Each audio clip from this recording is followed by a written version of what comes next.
This podcast contains discussions of violent and disturbing content that may not be suitable for all audiences. Listener discretion is strongly advised. The views and opinions expressed are for informational and entertainment purposes only and do not necessarily reflect those of the podcast's creators, hosts, or affiliated parties.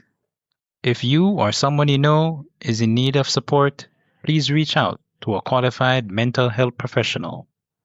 This week's episode is brought to you by listeners like you, the ones who stay even when the silence feels a little too close and the shadows lean in to listen with you. Thank you for still being here. On this episode of the podcast, there was this very unsettling scene with him looking at the deer and looking into the eyes of the deer that has been dead. Yeah, that happened. You're not gonna want to miss this one.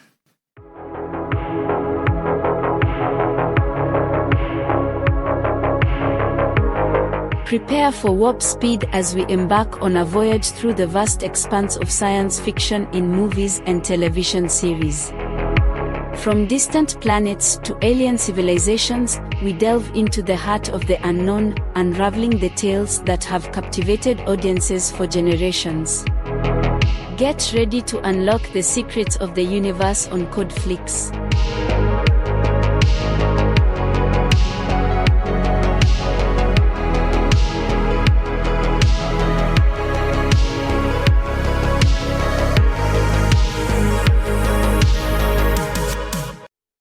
Greetings, fellow sci-fi and fantasy lovers. Welcome to Code Flix, where we explore the TV shows and movies that shape our imaginations. I'm Andre Bonner, and in today's episode, we're looking at terror, identity, and horrors hidden in plain sight in the 2017 movie Get Out!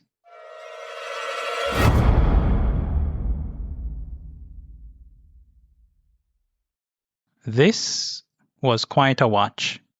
I mean, it genuinely sent chills down my spine. The story was written by Jordan Peele, the comedy genius from Key and Peele. He once said that comedy timing is very similar to horror pacing. And after watching this film, I can absolutely see what he meant. There was definitely something special at work here. At first glance, the story centers on a white family who claim they aren't racist, but beneath the stereotype, shaped smiles and polite conversations lies a disturbing truth. They're using black people as vessels, almost like flesh and blood puppets, in a concept that echoes Invasion of the Body Snatchers, which I can definitely plan on doing a deep dive into soon. We follow a young black man who becomes trapped in their twisted scheme, eventually falling into what the movie calls the Sunken place, a mental prison where he becomes a silent passenger in his own body, helpless and voiceless. His rescue comes from his best friend, the one who had warned him from the very beginning not to go. And by the end of the film, we're left with a powerful message. Sometimes those quiet instincts that seed our doubts are the very things that keep us alive.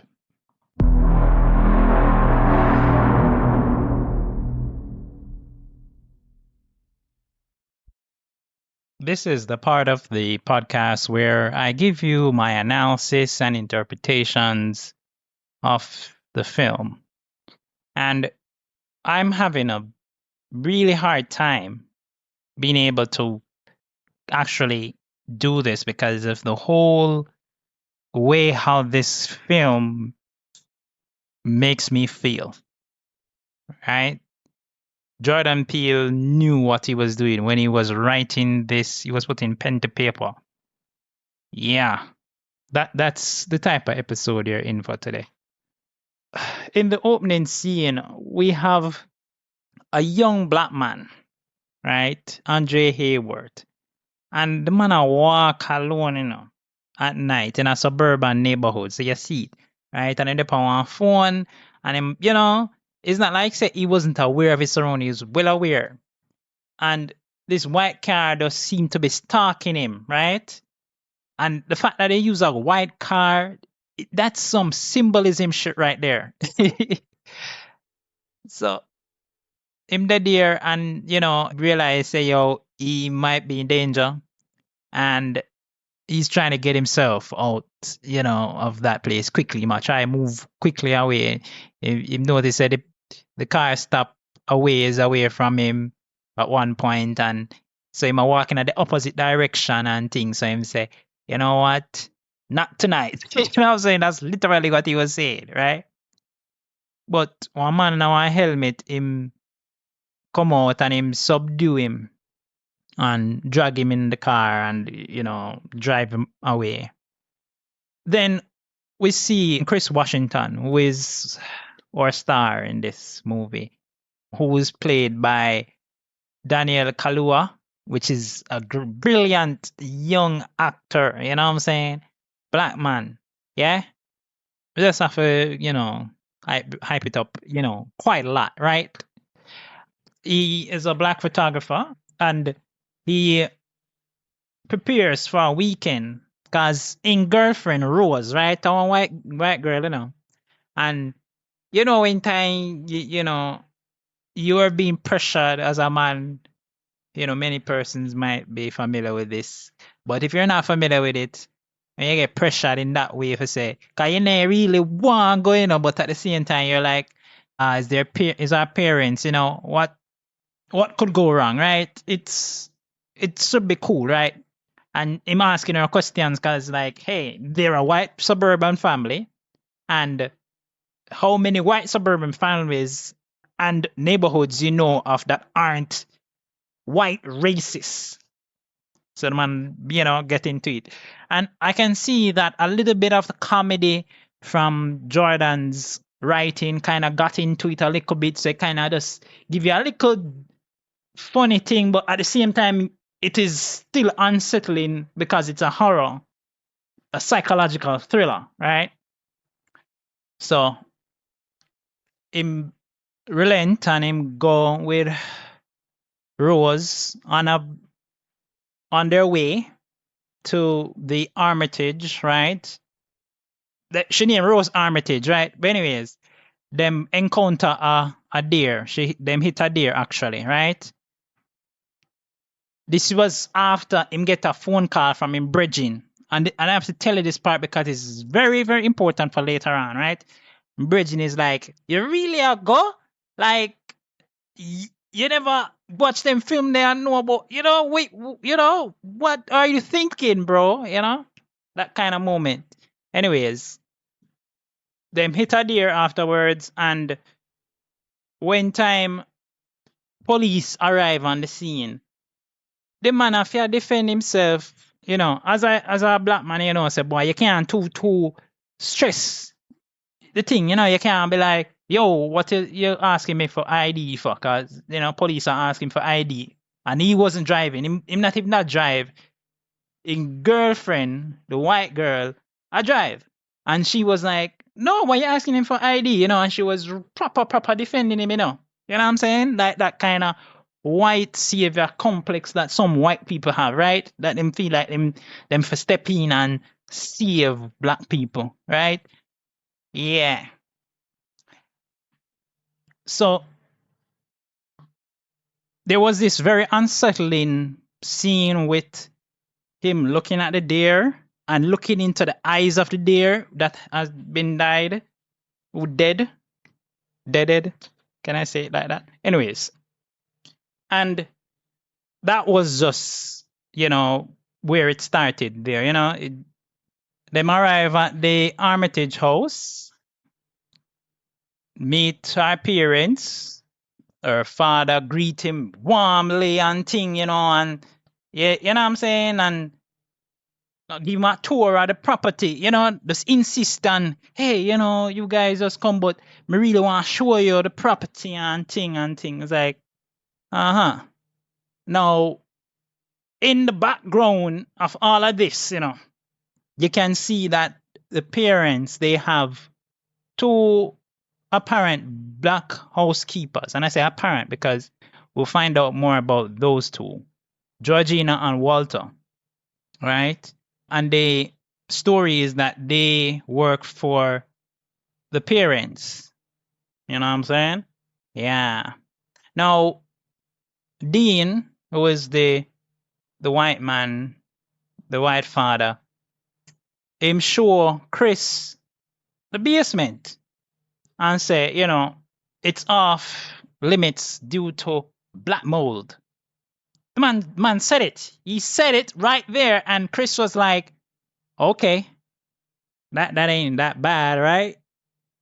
Now, after all of this, go through one thing, they might have a little session, dinner, and thing, and they're discussing some things, asking Chris all sort of questions and, and having conversation, at least seemingly peculiar behavior is being exhibited by the black servants, as I mentioned before. Now, they have some kind of upcoming event that is going to happen the next day. And Rose's mother, Missy, she purports to be a psychiatrist. And so she says that she has, apparently hypnotized the father because he used to smoke. And she knows that Chris smoke and thing. Get him in one room, basically, right, into the living room, put him in a chair for sit down. Now she hypnotized him, basically sending him to the Sunken place. And from this place, his body is basically not in his control anymore. He find himself trying to grasp to get back up. It's almost like him go right through where him sit down and just in a void. It's total blackness around him, and he basically see through him eyes, but him can't do nothing. The next morning, he wake up and thing is almost like a dream, right? That kind of reveal. But he no longer has the desire to smoke. So I guess him can pass it off and say, boy, all right, that's not much and thing. But what he noticed is that his phone, which he had plugged into charge, is no longer on the charge. Now, that night before him had that encounter with the mother, he had a run-in with one of the black folks, right? Literally run right at him and run off. And it just scared him. And the way how Georgina was acting in her room was quite strange. So them start prepare for the party with them, say them a plan and thing. Dean mentioned say it's an annual gathering that them a have and thing, and after him talk to Rose because Chris still kinda uneasy about everything still, but yeah. She convinced him. Look after that, dozens of old white guests show up at the Armitage. Be awkward comments are being passed, basically, right? Ask him, how it is that he can be so strong, and some of them might touch him in some very fetishizing ways, make any black man nervous, right? Chris have him camera and everything, and you know, him meet one blind art dealer, Jim Hudson, and Jim seemed to have taken an interest in his photography because him know about him and thing, and you know, for a moment, it did seem like him connect a little bit, not for a good reason actually. So Chris encounter the only other black person that him see at the party, right, as a guest actually, and the encounter was very awkward because the man was dressed awkwardly, right? And when we see the face, we realize that it's the same black youth or we see in the opening scene, him named Andre. And for us as the audience, it was the same reaction as what Chris have, because him say him know this face, but him a try to place where him know the face from. And Logan a behave like one old white man in a one young body, the way how him a talk and the way him a behave. So Chris a try to avoid Dean most of the time at the party, because Dean keep calling him over to a group of people. And he catch him at one point now and say, come man, come meet them people here. And they ask him one very crazy question. And of course, it's they ask him, about him experience as a black man. And so Chris using him brain, him see the man who same name Logan King passing. And he say, answer the question, you can answer the question better than I can, in that way there. And the man answer a question, and thing, and Chris take out him phone and him snap a photo with the flash, and he realize, and the flash go off, and that sound from the camera, go, and Logan change, and you just see him face get serious, and blood a run from him nose, one him nostril.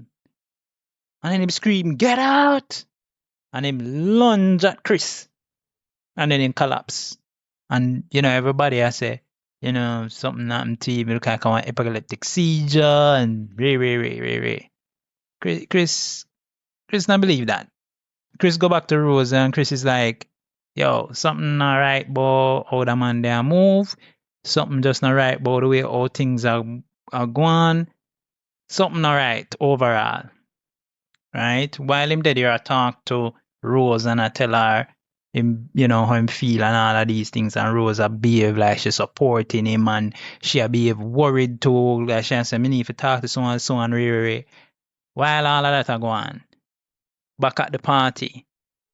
At first, when I see Dean, I move him face and I move him hand and I make numbers and things. I'm like, huh? What's going on? I realized they were holding a silent auction because there was this big photo of Chris. Yeah. So, of course, Chris go in the room again and thing, and man in calling Virgin, because I think he has been calling his Virgin, on and off in between. And him calling Virgin, Rod, right? And him say, yo, something off and thing about the party, and him explain, and him even tell him, say, him see one guy where they there, and him send him the same photo of Logan, who we know is Andre, right? And Rod is able to confirm that, yes, indeed, we do know him, and his name is Andre Hayward, right? And after, I guess, Rod hands up the phone with Chris now say, yo, something not right with all of the situation, something not right, yeah, so, something not right. So, him tell Rose, say, yo, we need to go and thing and, go and get certain things. And she say, me I go get my bag. Me I go get my bag, my girl said to me, and my boy, this is her room, them stand up, and my boy is like, okay. Anyways, him turn around and him see one door open, one cupboard door open basically. And in there he discovers a box, like a shoebox with a whole heap of photos of various persons who apparently would have dated Rose. And him keep going through a couple of them. Most of them have some black people, right? And when him the recent ones, when you look at the recent ones, they are same Georgina and Walter. Those were in there as well. We'll be right back after these messages. Content warning. This episode includes detailed discussions of violence. We strive to handle these topics with care, but some content may be upsetting to certain audiences. Listener discretion is advised. Hey, listen. I'm not doing this podcast for money, okay? There's no monetization, no big backing, nothing like that. I'm doing it because I love it. Because it's one of the first things that still feels real. So please, if you're hearing this, I need you to help me keep it alive. Share it with someone you trust, someone who won't twist it or disappear into the sunken place when you send it. And leave a comment, just something so I know you're still with me, so I know you haven't been taken. Every listen, every follow, every share is like a rope, something I can hold on to, something that pulls me back towards the surface. Please don't let this signal fade.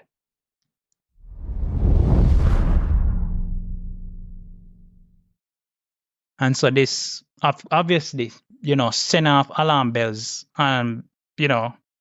So him say, listen, we're going to leave, we have to leave. Like, no. Because before it was like, let's leave in the morning so we don't disrupt things. But now it's like, we got to leave. No, Rose, let's go. And him hurrying down the stairs and thing. And, and him say, because him ask her for Luffy key. And my girl can't find the key all now, in her room, So him say, all right, let's do it on the move. Let's move and the search feed.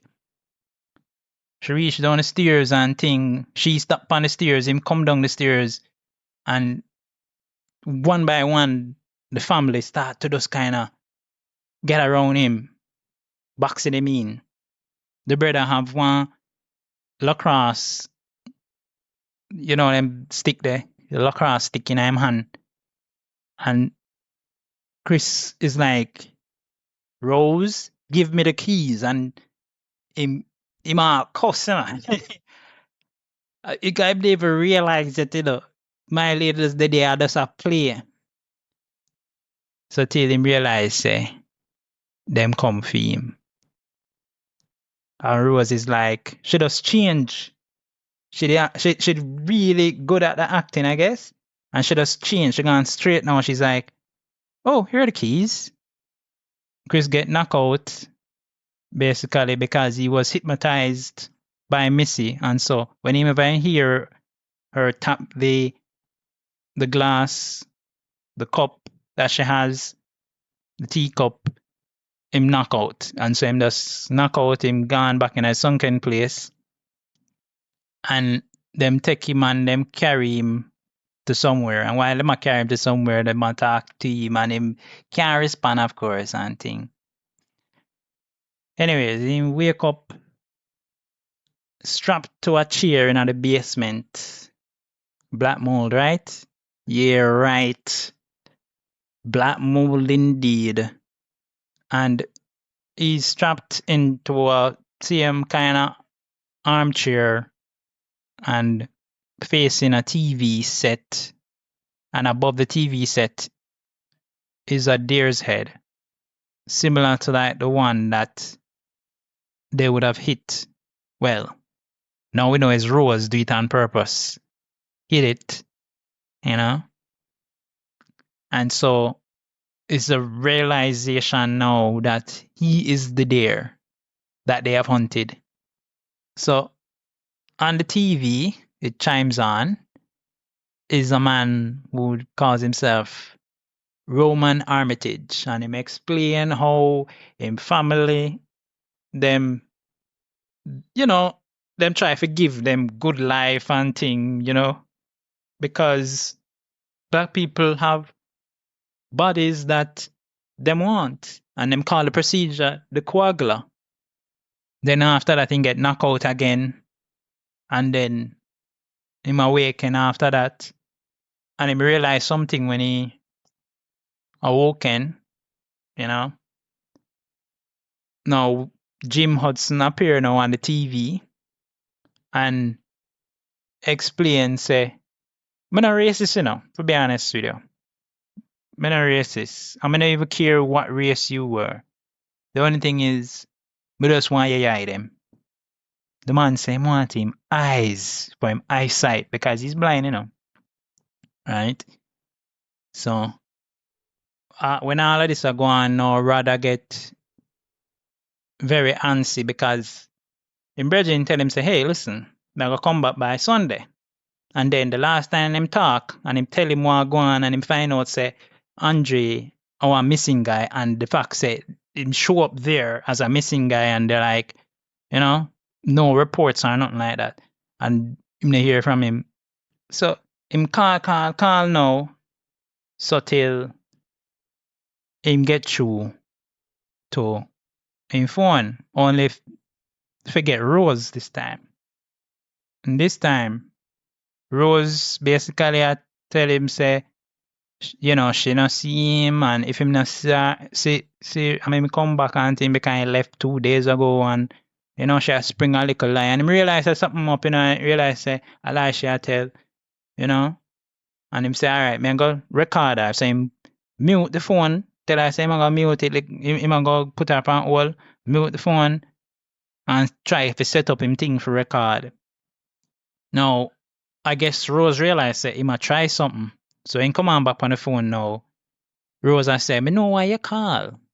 You call because you want me. And Ray, and te, you know what I'm saying? And all sort of accusations shall level, which based on how them is, you know, him not have a plausible deniability of it, because he then is like, you know, no, not that, and he might defend himself hard when he could have just say, just cut the crap. He could have tell her, say, yo, cut the crap, and you know why me I call, you know? But she got the best of him, and he must have to hang up the phone, him not get nothing. And record, that is. So him decides, say, I'll go into the police and explain what him think are going. Now he get one police lady, that police lady there, she she, you know, take him serious, right? At least in the first half, you thought she was taking him serious. Then she brought in her 2 colleagues, and she's like, "Don't say I never did nothing for you guys." You know what I'm saying? It's like the tone. This is the most funniest shit I've heard before.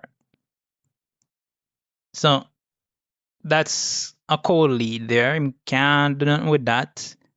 So he goes back to his apartment and him start to do some, I guess, more like investigation, you know, Google stuff and all of these things. You know, I can't really do nothing. You know, if the one time I say my TSA agent and him have detective skills and all these things, you know. But yeah, it doesn't seem like he can do much there. And the police now gonna help because the situation not seem all that, you know, especially when the facts say him gone with apparently a girlfriend somewhere, you can't be reported missing. You know what I'm saying? The way there. Yeah, and probably if they even call their Rose a lie about all of this. So, as I mentioned before, Chris would have discovered something when he woke up the last time, and we find out now that because he's hypnotized once more, because this is the point where they're gonna take him now to put him under the knife, right? If you transplant Jim Hudson's brain into his, or onto his, because they're gonna keep him for, body and whatever, all these things. They've explained all of that to him. So what we didn't realize, but we realize now, is Chris had plugged his ears with cotton stuffing so that him could not, so I'm not here when him get when she come on with the thing for knock him out, right? Because when Jeremy go fee him for take him into the operating theater, my boy knock him out with a ball, right? That was so satisfying to see, right? Like, yes, he might actually be able to get out of this, but you wonder how he might get out totally, but at least he's able to, you know? So after I knock out Jeremy and thing and with things say Jeremy dead, but Jeremy knocked out clear, but him go encounter Dean, who was waiting, and him come out now, and I wonder why Jeremy takes so long. So him take the same deer, right, with the antlers on it, and ram it onto Dean. Yeah. Bloody. And in that moment of doing that, Dean turn over one candle where they in the operating room, Him already did prepare, kind of prepare Jim, in cut Jim's skull, and take out the piece of brain matter that him need, and all this, Now, when him reach, the upstairs now, kind of come upstairs and thing, and he see Georgina, right? And she attack him before, him was able to fend her off and thing. And then Jeremy now, him come back now, him a try to come out the door, and thing. And every time when him pull the door for open it, Jeremy kick the door back, lock it. So he was able to manage himself even more and knock over a thing. And I said Georgina, I meant the mother, Missy, right? So Missy would have been the one to attack him and him knock her out, and thing. Now, he did see Georgina, but Georgina went outside. So after him was able to finish off Jeremy, him get the Porsche keys them, and he take the key and go in the Porsche and I drive off and thing. Now, accidentally, him never see Georgina and he hit her, right? And Georgina has the brain of Rosie's grandmother, if I didn't mention before, Marianne. So when him hit her, of course, him feel guilty, right? Because, he probably feels him can help her and thing or whatever.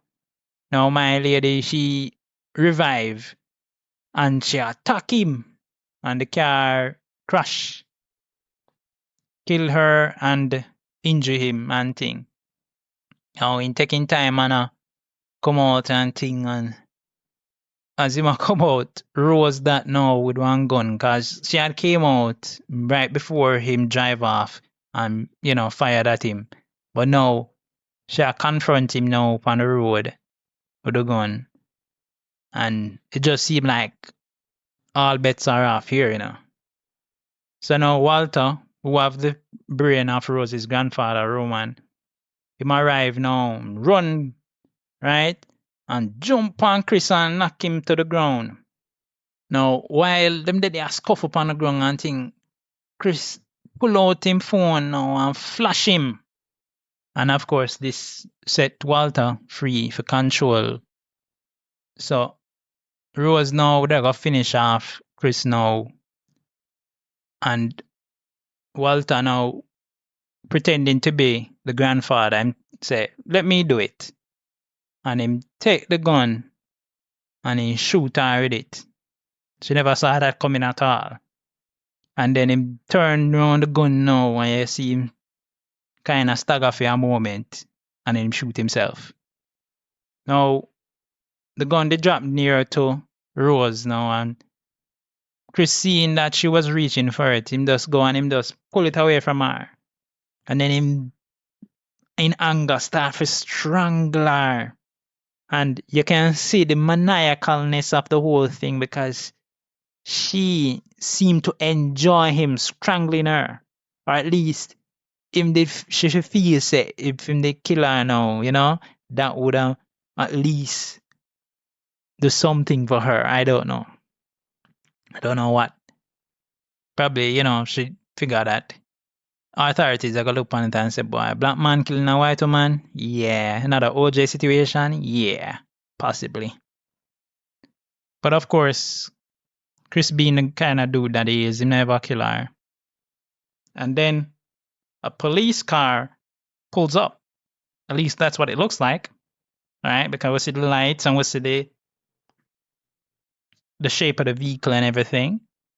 And Chris start for surrender and my girl start for plead and I talk like say, oh, she the victim, please save me, save me. And who for step out of the car we see, out of the driver's seat? Now Rod in a TSA car. So Rod pick up Chris. Chris go sit down in a car and I tell her the way how Chris look. It is the same way I felt, be like, it just unbelievably crazy what happened. And as them leave, we see Rose bleed out on the side of the road. Yeah. I told you this one would be a difficult one. I tried my best to give you the analysis and interpretation that I can in this one because it was quite a whopper.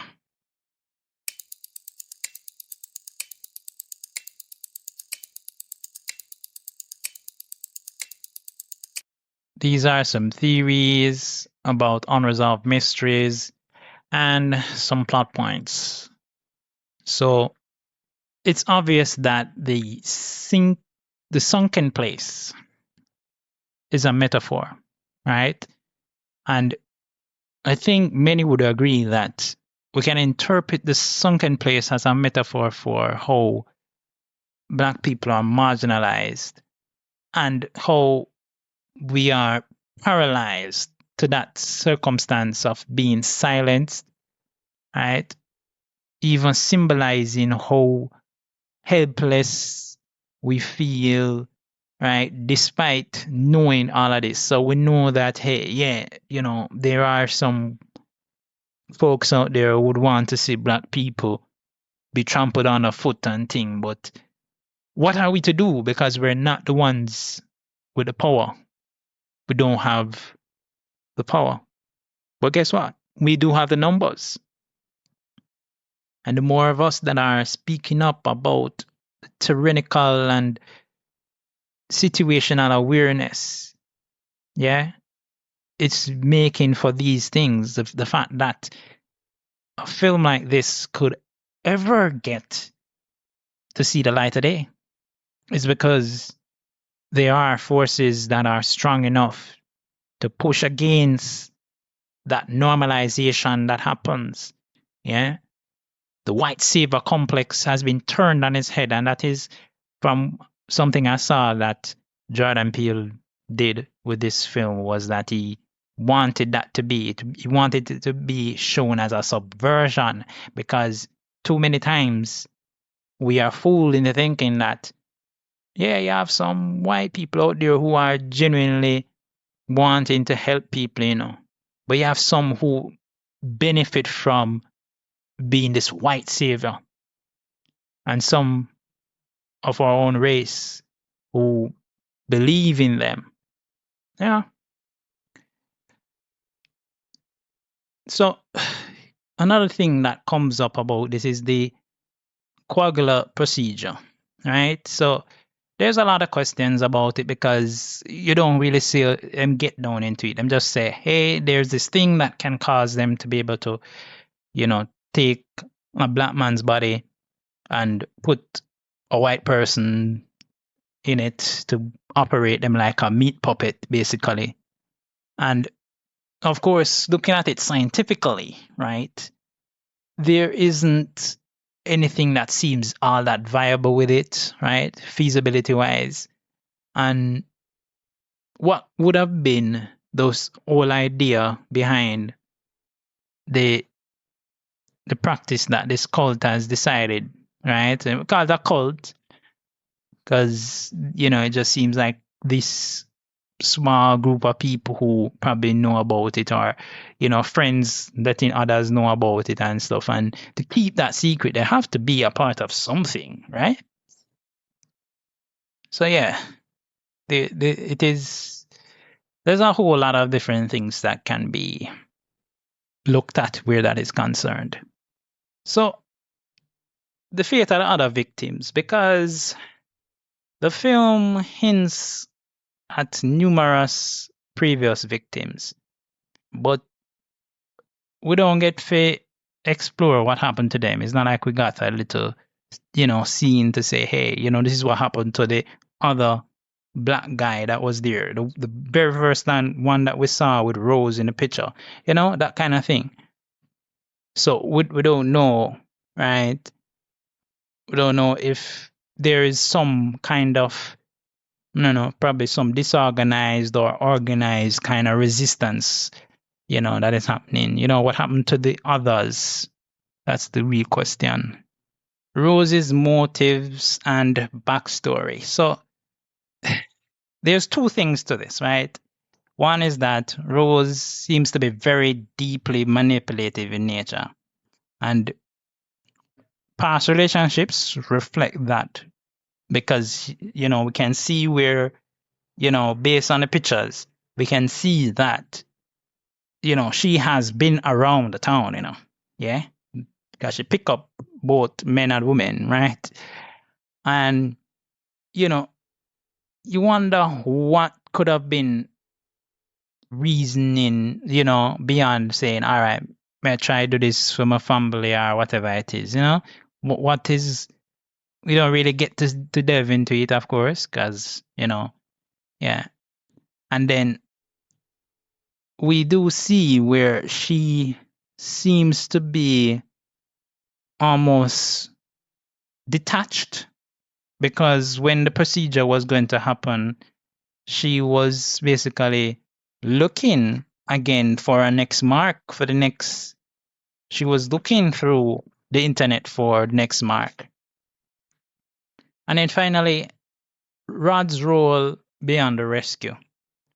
Because obviously, Rod that talk about it a long time, and he mentioned it, say, me did tell you, right? Even though I know you go through something right now, but me did tell you, right? Because that, implies there are a lot of things that are going on, even with the way how this particular cult is behaving. So this is the point where you say, thank God for Rod.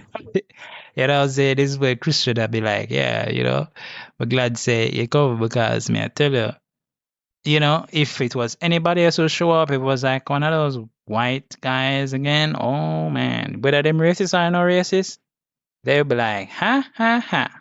You know what I'm saying? There is nothing you can say or do because it's another OJ situation. Yeah, that's it. As usual, ask you to share your favorite get out moments or theories. Put them down there in the comments. Comment section is waiting for you to comment. Yes, you.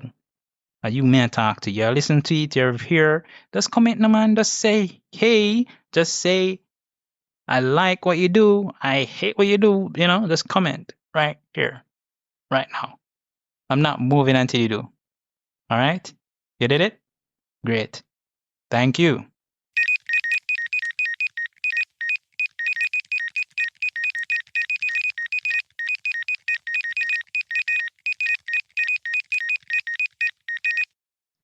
In this episode, we looked at Get Out.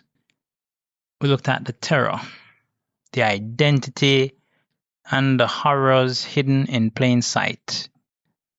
And trust me, this was definitely one of those podcasts that wasn't necessarily easy to do. So I'm pleading, I begging, if you have reached this far into the podcast episode, please share it with someone, comment, and like it, because this podcast won't be forever. But you know what will be forever? The message that you learn from it. That is it.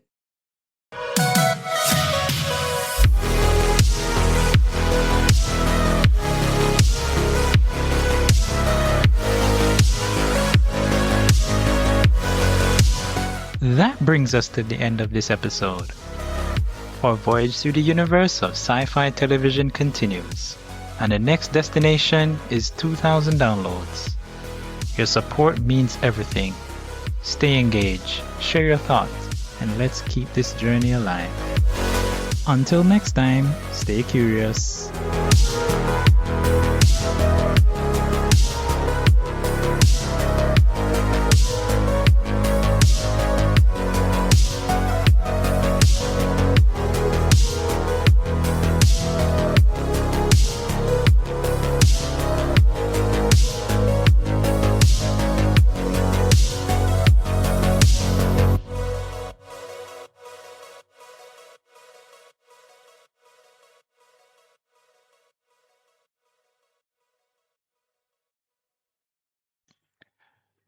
This content is CAN credentialed, which means you can report instances of harassment, abuse, or other harm on their hotline at 617-249-4255 or on their website at creatoraccountabilitynetwork.org.